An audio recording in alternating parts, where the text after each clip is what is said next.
Hey, welcome back to the Earth, Sea, Love podcast. I do hope you are keeping well, and this is coming out on the Friday, November the 5th, and that would mean that we've had 2 episodes out this week, but again, time sensitivity is going on here.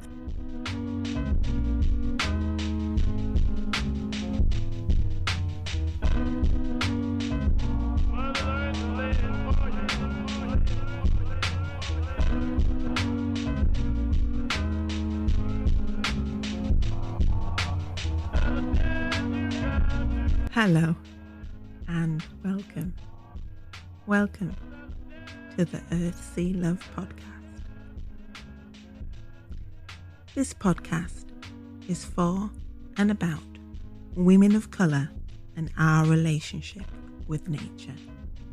Hosted by me, Sheree Mack.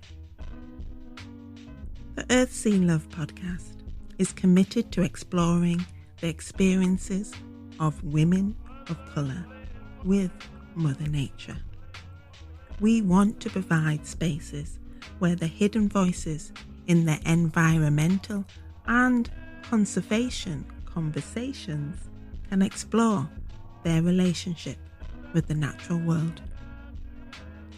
Inspired by our time spent outdoors, we amplify the voices of women of colour, our stories, our conversations, interviews, photography, writing, and artwork. We'll be exploring our legacies, histories, and memories which have had an influence and effect upon how we perceive ourselves within the natural world and within the environmental and climate justice movements. Welcome to the Earth, Sea, Love podcast.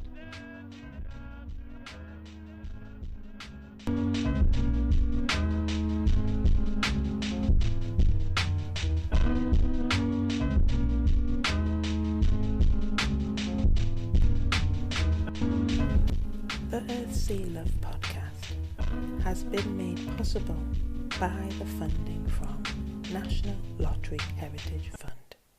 Thank you. COP26 is going on, and COP26, the coalition and the global day of action for climate justice, reparations, we demand them. It's happening tomorrow, Saturday, 6th of November. People around the world are taking to the streets and marching and demanding change in our system that is set up to the advantage of the few and at the disadvantage of the majority. And as we know, people of the global majority are Black, brown, and people of colour, and we have been suffering for decades, particularly those within the global south, but then also those who are on our doorsteps who are Black, brown, and people of colour, and they're living in poverty and inequality, inequity, racism, injustices. It's like, we've had enough, man. It's time to pay up. So that is happening tomorrow. I know I'll be taking Miss Ella out to Newcastle Centre. We'll be doing it safely, masked, distance, but we will be marching to show our support. And we just need people out there and get people paying attention.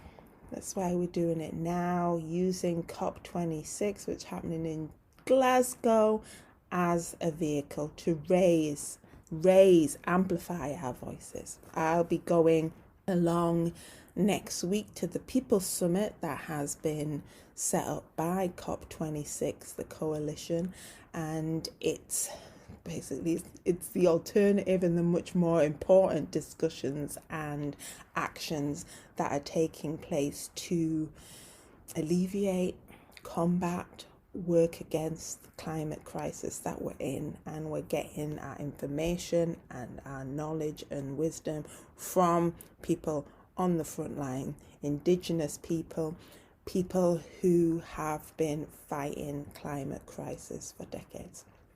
So this episode is with Kwesia Smith-Gul, who's a city girl in nature, who was a guest in the past on the podcast, but just come back on for this special episode to show how an individual, she's just a young individual, but how she's on this quest to get more inner city people out into nature, to heal our people from within, getting out. She's amazing. And she's just launched this new online series that you can be watching on YouTube. And this is a way of reaching the younger generation and just getting them to be tapping into this natural source of healing. If we heal ourselves, we are in a much better position to be healing this planet and healing others. So yeah, we talk at length about her recent trip to Kenya. We talk about her name change. We talk also about this series and why it's important to see Black people, Black bodies leading the way in this learning and the knowledge of the landscape and nature. Enough from me. Get into this episode and share it, man. Share it. You should be sharing all of the Earthly Love podcast episodes, because we are giving you so much beauty and knowledge, and it's only right that you share it. Anyway, thanks for being here. Until next time, bye for now.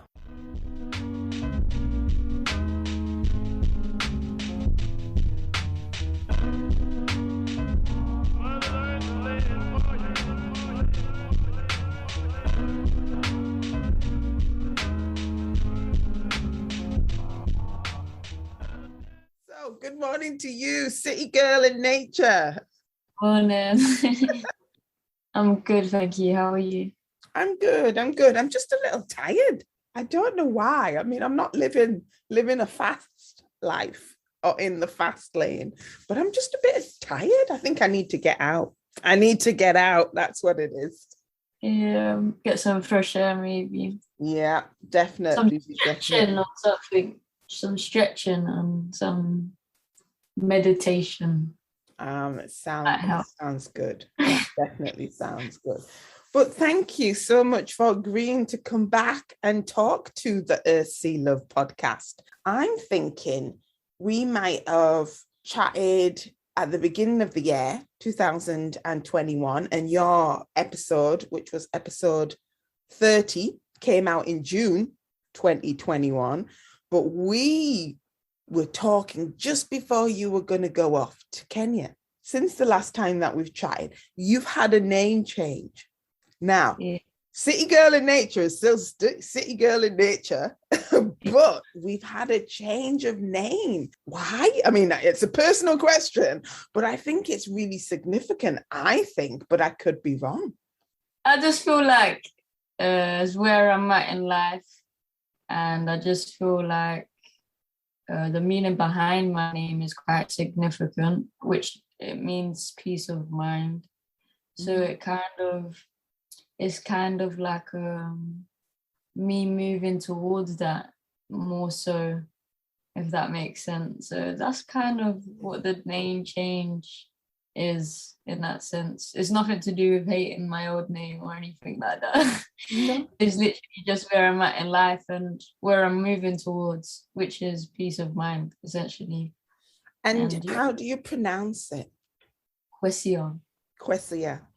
Yeah. Because it reminds me, I used to have an uncle, Kwesi, and that came from his father, who came from Ghana, West Africa. So when I saw it, that just totally took me back to him and to my heritage, in a sense. So did this come about after your trip to Kenya? Tell us, how was your trip to Kenya? Well, not quite from Kenya, but Kenya was amazing. It was amazing. It was my first time going to Africa. I've traveled to like quite a few other countries, but was my first time going to Africa, and it was amazing because I was able to be there with locals, and that's something I really find important when I do travel to countries, because I'm able to see the country for what it is and experience it like in real life rather than like in a touristy way. Nothing wrong with that, but personally, I just like to try to live life as if I was a Kenyan. So when I was there, I did learn quite a lot of little Swahili words, and also connected a lot with the culture, and was waking up at like 5:30, going to the beach, and just being in nature there as well just was different. And it was something that kind of enabled me to kind of appreciate. I was there for quite a long time as well, so it enabled me to also appreciate when I got back here and the nature that's here. It kind of boosted my outlook as well, because I lived there as if I was like, you know, that saying, when in Rome, act as the Romans. I literally was a Kenyan for like the time I was there, and I was, as I said, I would wake up really early, go to the beach, but that was normal because the sun was really hot at midday, and that wasn't the time to be going to the beach, for instance. You'd go before the tide comes in and when it's cooler. And just those little things, but understanding this stuff and how it works with like nature, the environment, and how the people and the environment coexist with each other, but in a different sense of how it is here. But then when I came back, I remember as well, coming the drive back from Heathrow, looking at all the trees. That's the first thing that stuck out for me, looking at all the trees, because it had been a change in season. First of all, it was now going towards summer. And I was like, wow, these trees are great. Like, because in Kenya, I wasn't seeing any trees like that, for instance, but I came back with a fresh eyes and a new appreciation for nature. And it was just another layer to my love and my passion for the outdoors, I suppose. Yeah, that's beautiful. That's beautiful. I mean, was Kenya just some time away? Was it with your work? How did it come about? Why Kenya as well? So I have a family friend who I grew up with, and they were traveling to Kenya and had suggested that I'd come with, and I agreed to it. At the time as well, I was actually preparing for the release of Blacks Can't Swim, the sequel. So I was kind of stuck there as well a bit in Kenya, so, because of obviously the red list and all of that type of stuff. But I managed to get back through going through Turkey. So I managed to go to Turkey as well. And Blacks Can't Swim literally had been released when I'd come back, and the premiere was like not too long after. So because I remember we did talk a little bit about the films, you know, Black Folk Can't Swim. What reminded me of it was actually the stuff that came out during the Olympics, and how they were saying about the Swimcaps that were created, and I can't remember the name now, but it was specially created to protect Black people's hair while swimming. And well, first of all, they came out and said, no, you can't use it. They were saying it was giving you an advantage in the water, and not actually acknowledging how the usual swim cap was created for white people, so it would fit their head and give them an advantage in the water. So really, you know, it's a case of like not acknowledging the usual standard or norm, how it was. A case like, this is the standard swim cap. However, it doesn't fit or help everybody's head while they're swimming.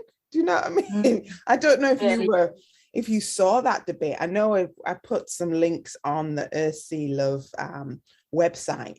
But because people actually stood up and said, no, this is wrong, they reversed the decision. So they could use the swim cap. Yeah, I did know about it actually. And Ed was actually posting about it quite a lot. I made some videos and stuff.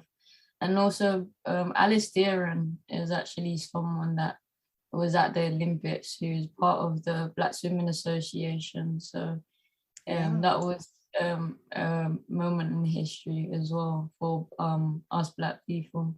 I think so. I think it's so. I mean, not to make joke, but I think it was definitely making waves in a positive way and actually standing up and voicing against something that has been taken as the norm, and we've just gotten on with it. But I don't think we're prepared to do that anymore, Yeah, because it's important. Even me, my hair's cut and I've been in the pool recently. Not that the pool's my favorite place, but I've been in the pool and I put a cap on.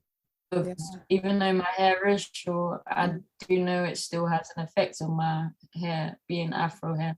And I don't want to damage my hair, even though it's short still. I just feel that it's important that I do protect it. And you're right to say it's so uncomfortable as well, like squeezing my head.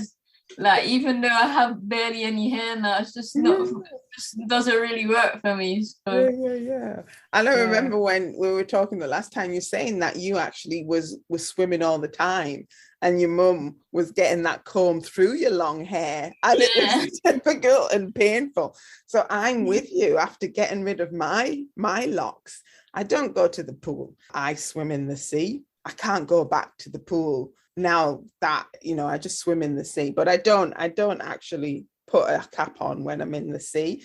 And I actually spend time ducking my head because that helps me climatize to the cold. But also I do believe in salt water for doing a lot of healing internally and externally. But yeah, so right, before we move on, like just one thing, you said this was the first time you went to Africa. Yeah.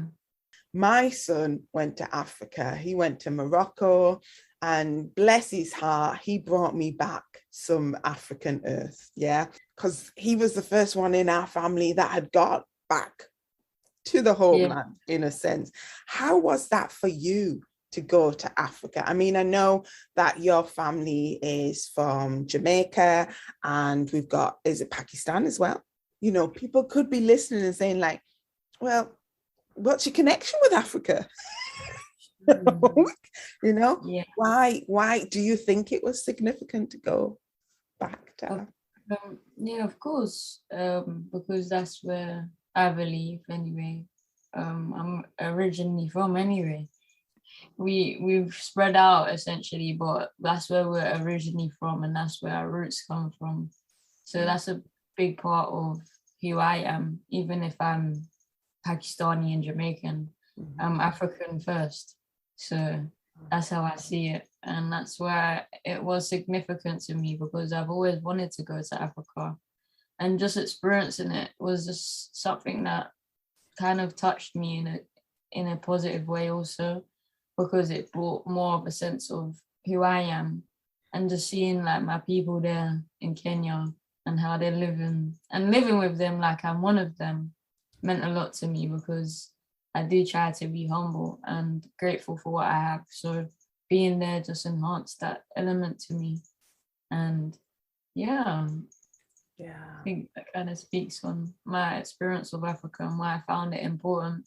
Yeah, it's a totally different experience to be amongst people that the majority of people that look like you. And you're not. But one interesting thing about Kenya though was that although it was Africa, Kenya's quite interesting because there's a lot of different cultures there, in the sense of like there's a lot of Somalians, there's also white people there that are Kenyan, there's also Indians, and like it was interesting for me because when I've gone to Jamaica, it's exactly what you say. Despite like there being Kuli people, it's still like Black like probably like 90% or something like that.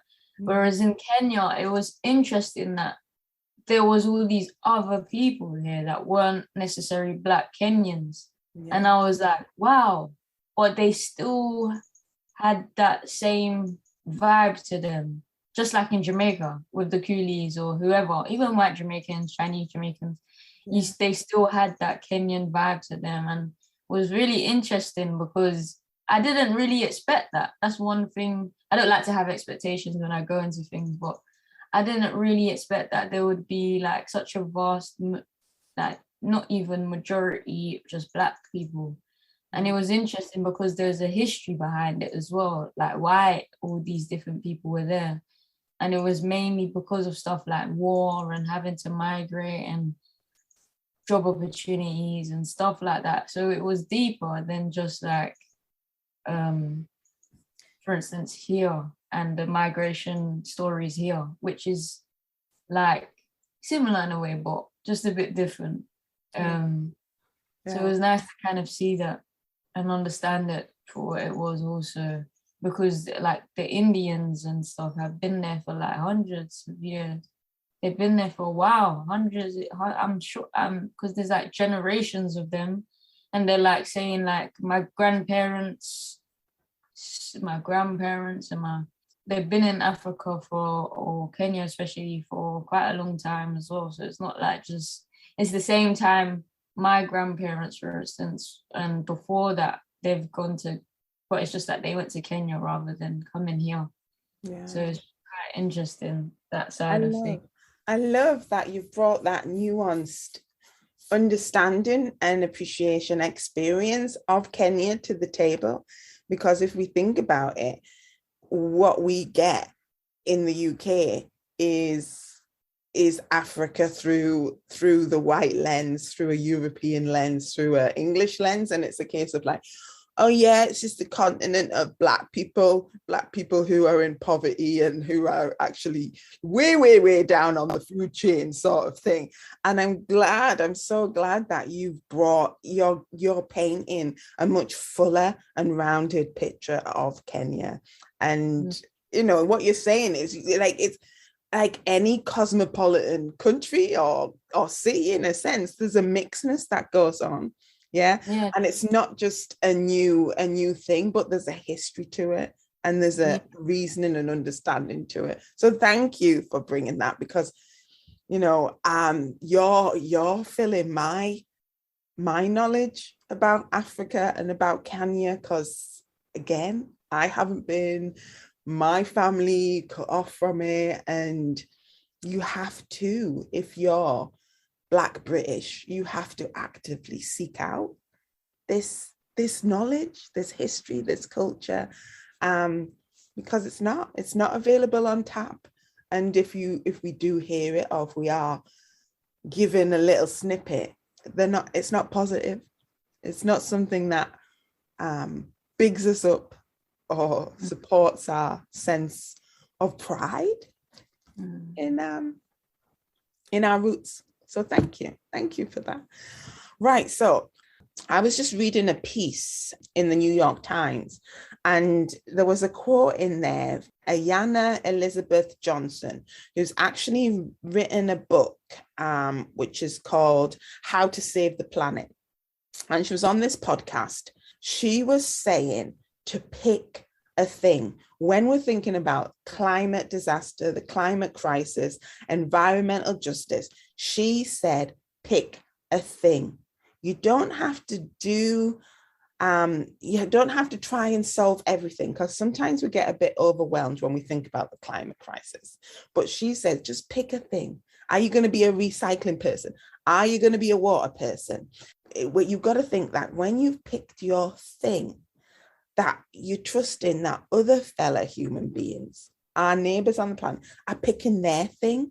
So like, if you're thinking, I can't do everything, but if I pick my thing and focus on my thing, I'm going to trust that other people are picking their thing, which might be different, might be the same, but they're doing their bit to help alleviate this climate crisis. And I say that your thing that you've picked is your quest to get inner city people to engage more with nature.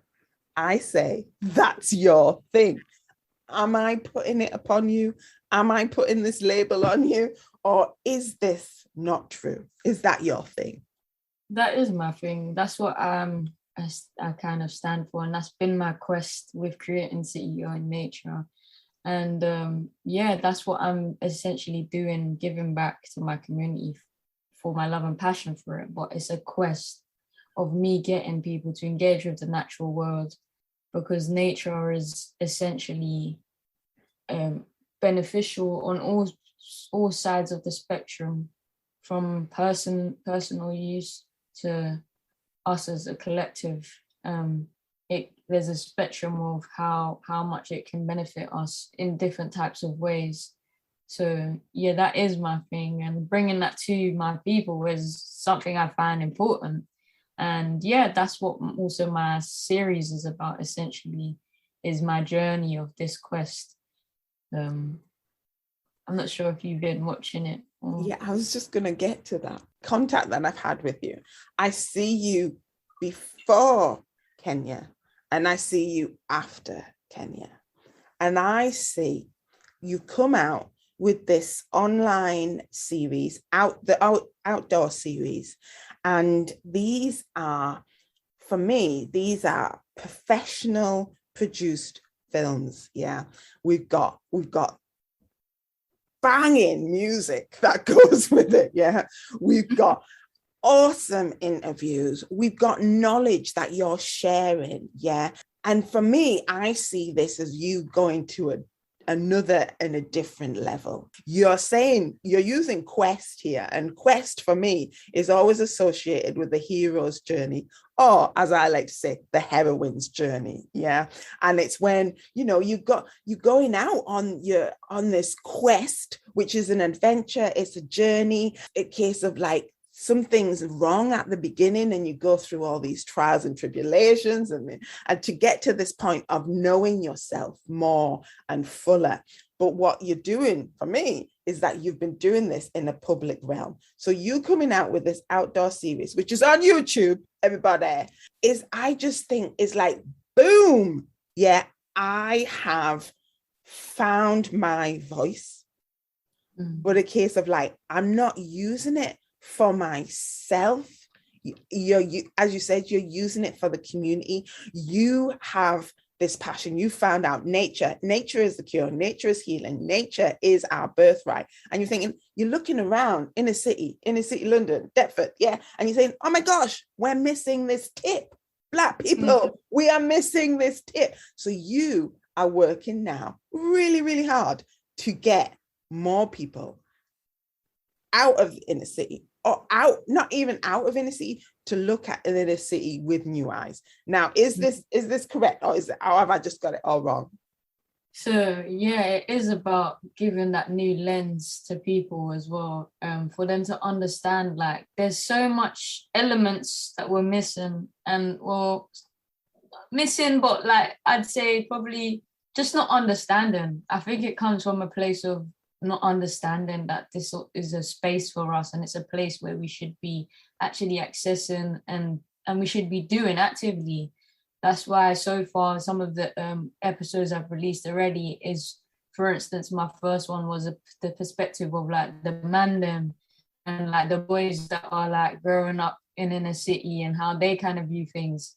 And then we go on to like my dad, who's actually speaks about from a parent's perspective and his own experience as well as a child, and what he experienced, because that is also another layer and element to why some of us don't feel like it's a space for us, because we haven't necessarily experienced outdoorsy stuff. He spoke about me and him going to parks and stuff growing up, but some people I know haven't even gone out to the park like with family as a regular thing. And that's sad to say, but that's some of the realities of some people that I know, and probably some people that I don't know as well. So just giving people that new lens and understanding of different layers of how to get outside, how to engage with the natural world, what to kind of do, and just trying to share this knowledge, as you said, to try to like enable people to then understand that this is something I can just do. You don't need to go abroad as well. That's another key point of the series, is about understanding what's local to you, what's not that much of a drive or a train journey away from you.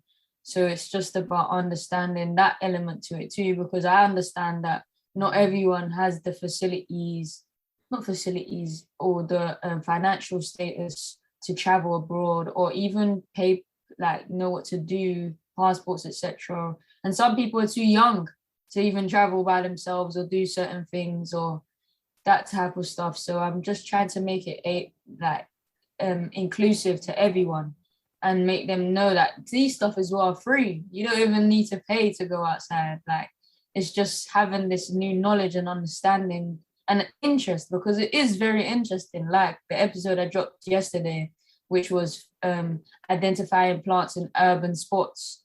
I was actually in a sports cage, but just locally to me, there was so much plants and things growing around me, and referring to my sources enabled me to then kind of understand, like, wow, and read the knowledge about, wow, this helps with iron intake, or wow, this helps with like self seeds, like just these different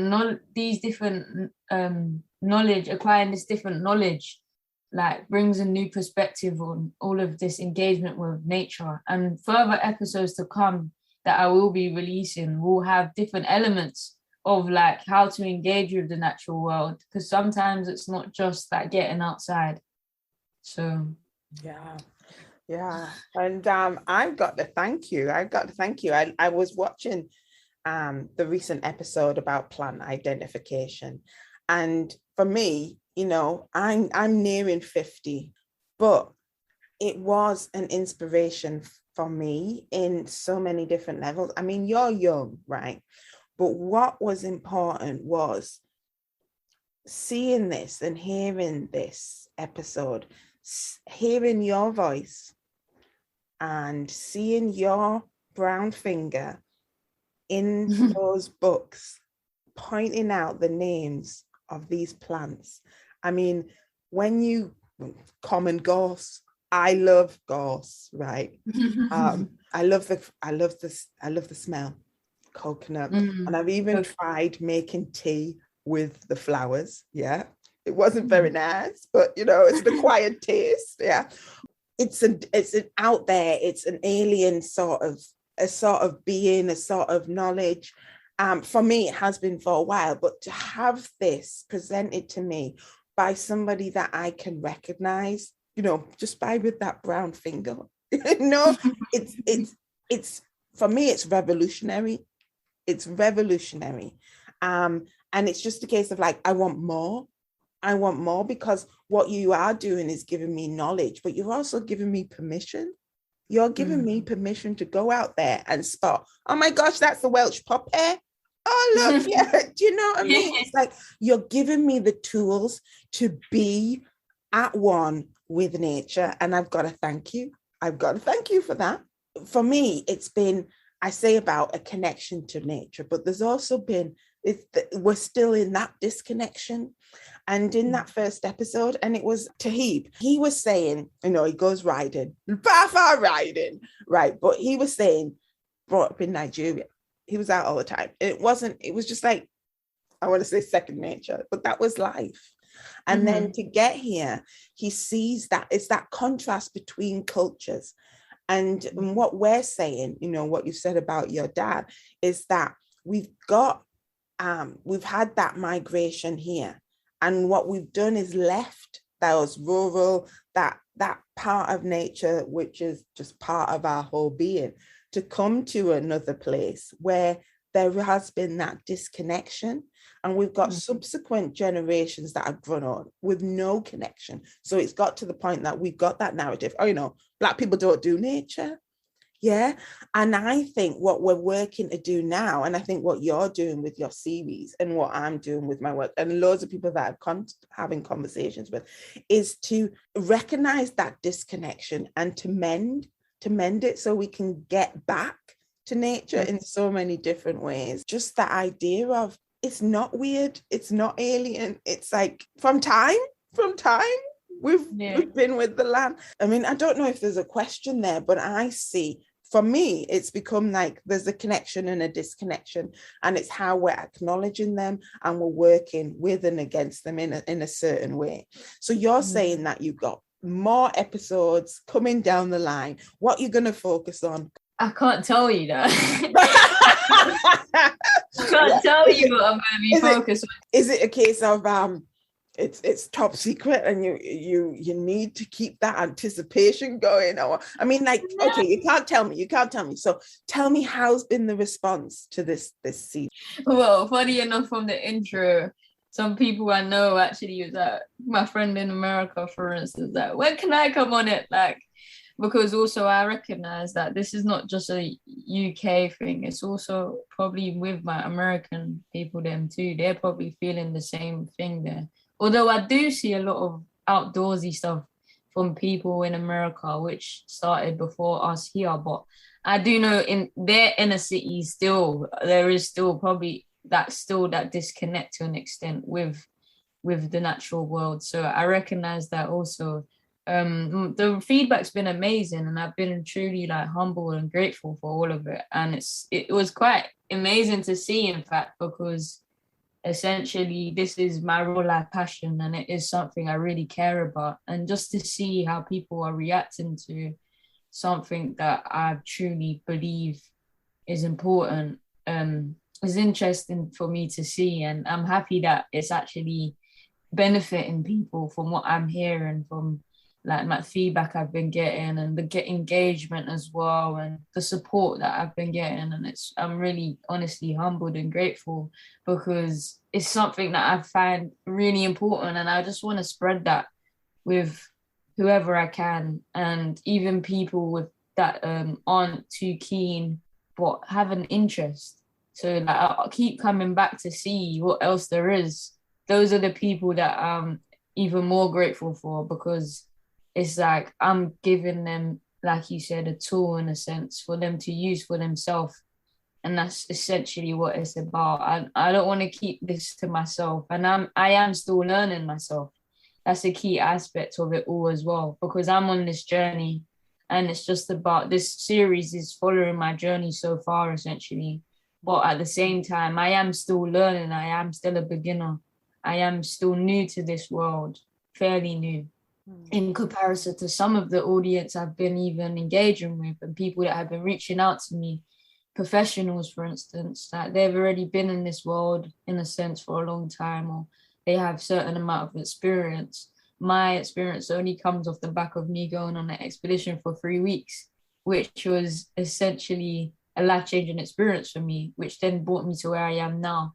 But I realized it's all about me then giving that back, because that's how I can help others. I've said previously about in other videos or things that I've been involved in, I've had a passion for helping other people through other things that I've done in my previous lives, football coaching, etc., etc. It's always been my passion to kind of engage with people and share my knowledge or experience with them. But I never really understood what helping people was. And for me, I just understand now that it's more about being an example rather than actually physically helping someone, because being an example is what people will then follow, especially in this day and age. It's all about following, and probably in a negative way, this like clout chasing is what they kind of call it nowadays. And I just feel that I want to be the change I'd like to see in the world. And that is essentially why I do what I do, in order to give that positive outlook to other people as well, and enable them to then embody that force or energy, if you want to say. So yeah. And when you're talking there, I'm just thinking trailblazer. I think you should take that on, being an example, be a positive role model. And it's you're trailblazing. And you mentioned those 3 weeks, and it was in the Peruvian rainforest. This was a life-changing experience for you. We're coming to near the end here, and I just want to know, what have you got planned about being out there yourself? Because I saw that you'd taken some women out and you were doing some foraging. I've seen that you've been walking and might have been recently with Black Girls Hike. That's the other thing to do. You're not just online, you know, meeting and catering to a young audience online, but you're actually physically also getting out there with groups. Yeah. We are coming out. We are out of lockdown. In a certain extent, for me, I've been taking people out. It's changed slightly in numbers and how we get out there and what we do. So are you physically out there now?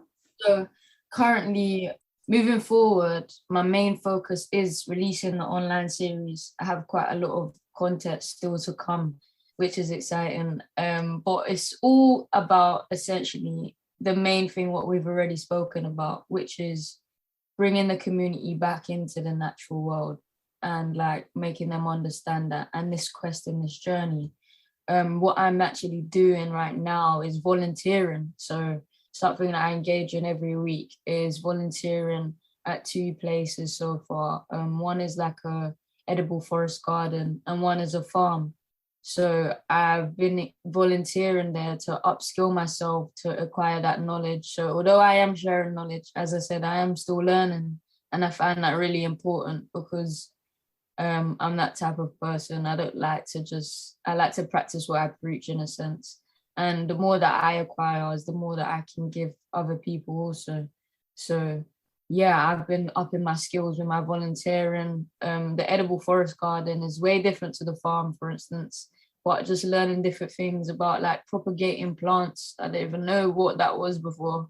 And like just understanding safer seed and stuff like that, which is all different elements of understanding nature outdoors. And it's just another layer of what I'm trying to do as well, because as I said, it's so important to acquire these skills to then pass them on, because city girl nature is a wide spectrum of different things, from foraging, as you've seen, right down to just understanding the importance of the elements around us. So it varies as well. It's not just one specific thing as well. And I hope for it to grow much more along this journey. But right now, currently, the focus is all about like my quest in a sense and my online series, but my commitment to volunteering is what I'm doing right now. And also, yes, I have recently, the weekend, I just went on with Black Girl Hike to the Lake District. It's my second national park that I've been to. One of the first one will be featured in my series, in fact, at some point. Surprise, surprise, what it will be, what national park it will be. But I've been to the Lake District now, so that was great as well to be down there, especially with such empowering and beautiful women that I got to learn and listen and share also with, because they were like so inspiring. They were different ages as well, and it was just an amazing experience. And I wouldn't have wanted to go to the Lake District and have any other experience than what I did this weekend. And I got to, obviously, the week just gone as well, I got to do a shoot with Rianne, who's the founder of Black Girl Hike, which she invited me down to do a shoot with her for an Adidas jacket. So that was cool for me to finally meet her in person as well.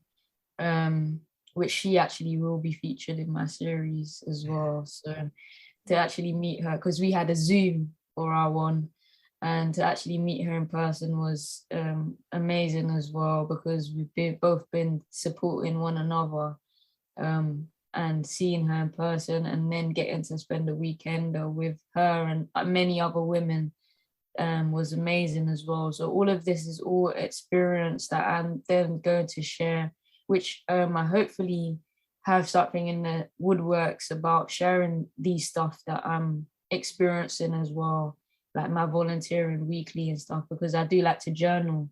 So possibly have something coming there with sharing that kind of experience with everyone else moving forward, which is all part of it.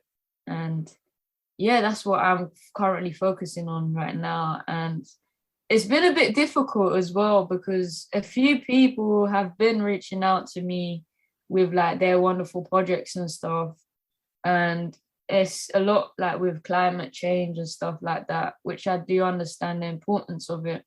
But I've been having to like not turn people down, but let them know my focus right now is currently, because I've heard of COP26. Loads of people have been like telling me about it, because as I said, I'm new to all of this, and so I thought, wow, this is something new, and loads of people are obviously doing a lot of work around it. So I've had to kind of emphasize, is that, as I said, been a bit difficult to like emphasize to some people like where my focus is at. Although it does interlink, I do want to like to stay focused, current focuses in that sense. So yeah, it's been really good, and I'm excited for the journey moving forward and sharing it with everyone. And you know what you've expressed there is a lot of wisdom, because that's COP26 is happening in November in Glasgow. Okay, that's one event. But I think what's important is what you're doing in the day-to-day, and volunteering at this edible forest and the farm is definitely upskilling, but it's also contributing to current knowledge or current practices and seeing how we can actually work more in harmony with nature. You know, it's all about landscape use and alternative landscapes use, and it does come down to who owns the land and what they're doing to the land, which has a much more damaging effect on the climate than if I'm recycling plastic bottles. You're working at a level where it's not a performative thing. It's not a case of like all eyes on you and what you're doing. It's a case of like, you know, what we're saying, you're doing it on an everyday level and you're sharing what you're doing, because you're not just doing it from a personal point of view. Oh yeah, I like to be out in nature, but you're thinking about the community and how the community can benefit from being with nature, but then also what we can do as a community to support and heal nature. In the process, we're healing ourselves, but at the same time, we're thinking we need to also step up and heal nature, try and solve the climate crisis that we're in. So please do not put yourself down or belittle what you're doing, because you're doing the important work. And I thank you for that. And, you know, you agreed to be part of this special podcast that's coming out with that Future Landscape program with Northumberland National Park. The Lake District was your second national park. We're not sure what the first one is, but it's coming out in an episode on the outdoor series. Well, I just want to extend the invitation to you to come up to Northumberland National Park. You are welcome to come up and walk with us, walk with our women. And then, you know, you could take that national park off the list. But I'm so glad, and I appreciate that you virtually come to the park today with sharing your voice and your work and your quest. And thank you so very much. And I wish you luck, Godspeed with everything that you are doing. Thank you. Thank you so much, and thank you for having me. It's been a pleasure as always to be here and to speak with you and share and listen. So thank you.